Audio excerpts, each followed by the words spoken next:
मचिया ही बैठल सासु तो बहुआया रज करई, बहुआया रज करई हो। सासु दई देहु चटकी चुनरिया, सागरवा पे जाइत, सागरवा पे जाइत हो। सासु दई देहु चटकी चुनरिया, सागरवा पे जाइत, सागरवा पे जाइत हो।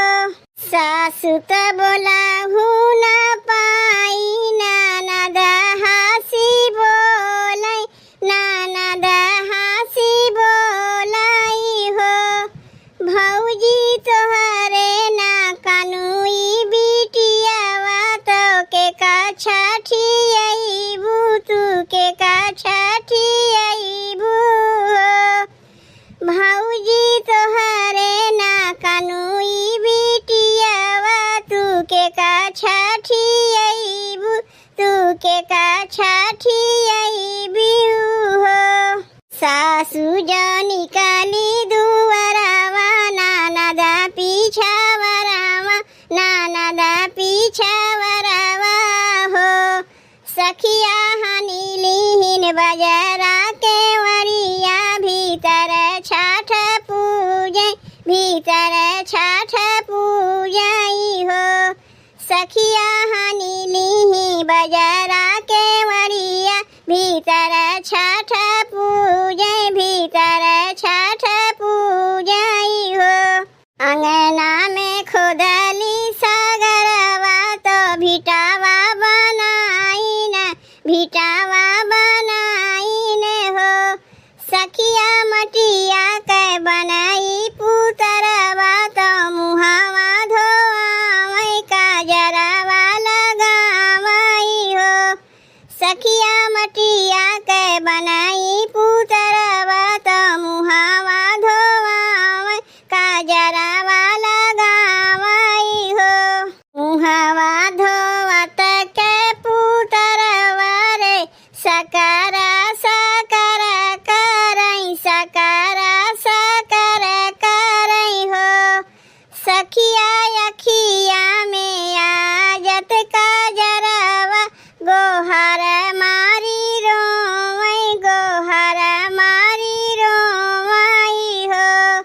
सखिया अखिया में आजत काजरवा, गोहर मारी रोवई, गोहर मारी रोवई हो।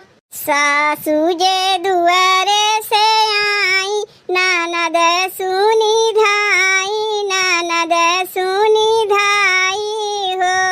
बौहर के कर रोवेला होरिलवा, केवड़िया न खोलो, केवड़िया नु खोलऊ हो।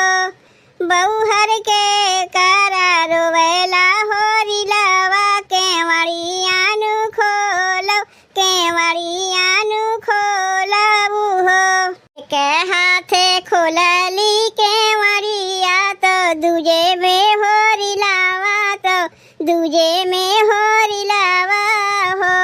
सासु मटिया के बनाए पुतरवा, रोवन कैसे लागै, रोवन कैसे लागई हो।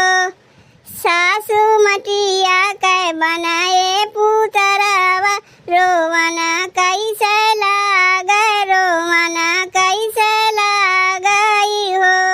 इतनी वचन सुनी सासु, तो रुपया लुटावई, रुपया लुटावई हो। ननदी जोरे जोरे गावेली सोहरवा, आंगनवा में नाचई, आंगनवा में नाचई हो। ननदी जोरे जोरे गावेली सोहरवा, आंगनवा में नाचई, आंगनवा में नाचई हो। तो आप भैया बहनी ललही छठ सोहर गीत कैसन लाग? अगर अच्छा लाग हो वीडियो के लाइक और चैनलवा के सब्सक्राइब कर दियो भैया बहनी।